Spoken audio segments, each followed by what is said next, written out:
There's a very known professor in New York City whose name I'll omit.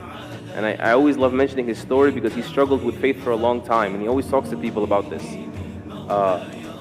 And he was an atheist, and he came back to Islam, and he says, I read a line for Muhammad Iqbal, and it just shut me down. And all my research was finished, and I said, there's no running from this.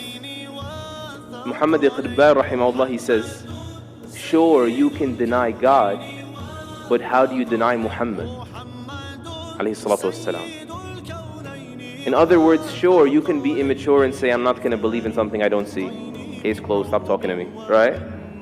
But how do you deny someone who lived in the flesh here, who God communicated with? How do you deny the reality of Muhammad sallallahu alayhi wasallam? How do you explain that? We need to revisit that. How does a man get born in a vicious environment, alayhi salatu wassalam, and he becomes this beautiful, soft, delicate, bashful, merciful person who was content when people couldn't even be patient, and was merciful when people couldn't even be just, and he was gentle with kittens, and he praised people for taking care of animals. And then on the battlefield, he's on the front lines, and the tough guy is the one that can stand by his side, or the brave person, more respectfully, because these are the Sahaba, right? Al-Bara and Ali, they say the tough one is someone that could come near him. He's on the front lines, alayhi salatu wassalam.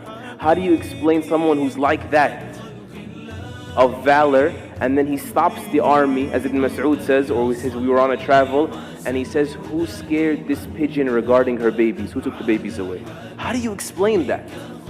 How do you explain the only person in human history that has ever removed racism from society successfully? And I think you know it's alive and well in the United States. The only person in human history that has ever removed alcoholism effectively,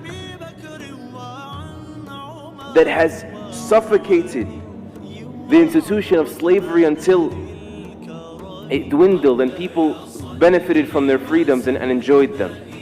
How do you explain that he, alayhi salatu wasalam, becomes the most influential figure in human history? Alayhi salatu wasalam. How do you explain that? We need to come back and find shelter in these things. There's only one explanation. There's only one logical explanation.